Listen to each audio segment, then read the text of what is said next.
Let's work through a problem of finding the sample standard deviation.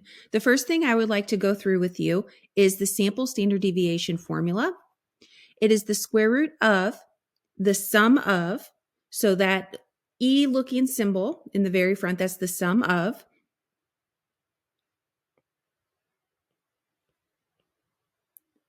your x's minus your sample mean, so x's are your data values, squared.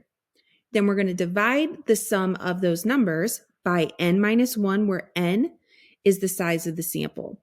Below that, I have listed out those important variables that you need to know. So just as in any math class, it is very important to understand the symbols and what they mean so that you know what you're looking for and how to solve or simplify a problem. The example we're going to take a look at is calculate the standard deviation for the following sample of scores on a 15-point quiz. So I have 8 scores for you listed below: 10, 11, 13, 12, 11, 9, 8, and 15. The first step to finding the standard deviation is to find the sample mean. So to find the sample mean, you take the numbers that are listed, you would add them together, and then divide by the total number of values. And we have 8 scores here listed, so we're going to divide by 8. So when you add them all up and divide by 8, you end up getting that a sample mean for this set of data values is going to be 11. And we use this little X with the bar over it, I call it X bar, to denote what your sample mean is. Once you have the sample mean, I like to use a chart to help work through the problem, just to organize everything. Because if you don't have some kind of organizational system for finding standard deviation, it can get a little bit messy and sometimes confusing in the process. So as I said in the previous slide, the first step was to find the sample mean. Once you find the sample mean, you're then going to take that mean and subtract it from all of your values. So we have our 10 test scores that I've entered into the first column of this table, just again to keep everything organized. So now I'm going to subtract my sample mean of 11 from each value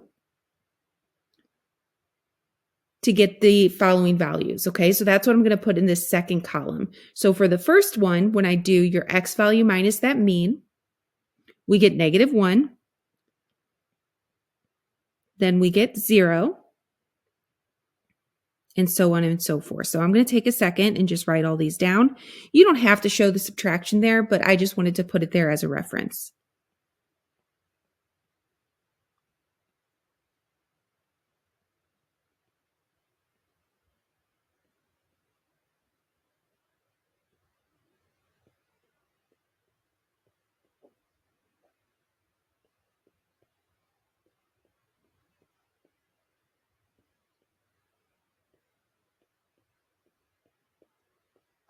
Once you have all of those values, the next step, so this third column, is to take those numbers and square them. Something to keep in mind is that whenever you square a value, it's going to be positive.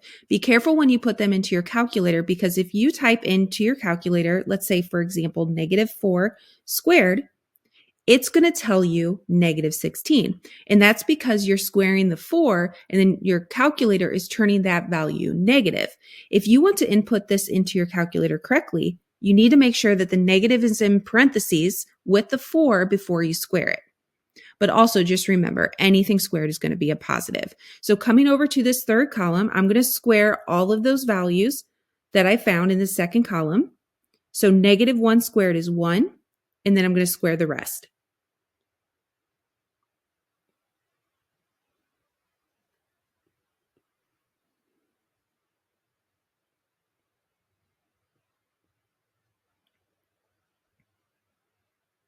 Okay, once you have all of your squares listed, what we're going to do from here is add up all of those values.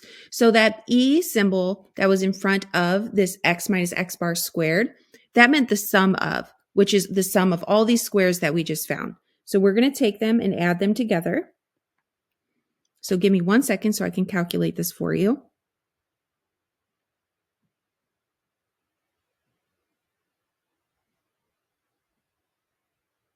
So when you add them all up, you will get 42. So that is the sum of the squares.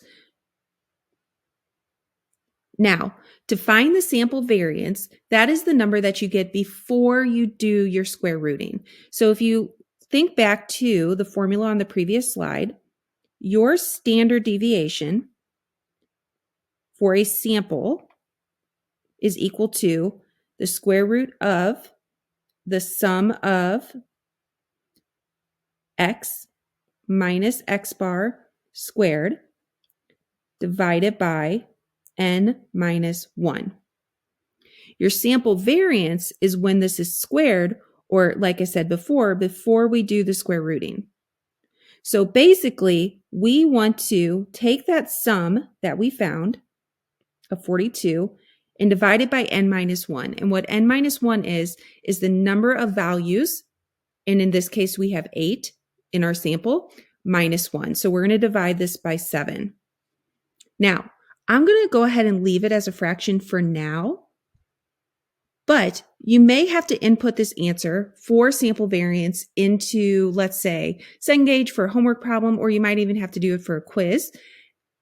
In the case that you have to do that and you have to round, let's go ahead and do that.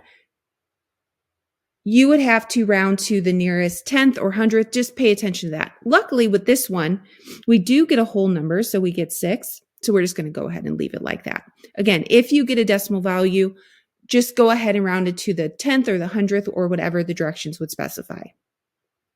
Now, once we have that sample variance, to find the deviation, you do that last step, which is the square root sign. So we're going to take 6 and square root it. If we left our answer as that, square root of 6, that would be called an exact answer.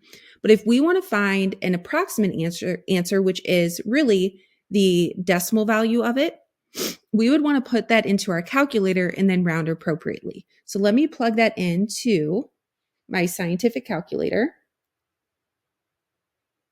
And I say scientific calculator because I am on my phone, and my Apple calculator, when I pull it up, is not scientific.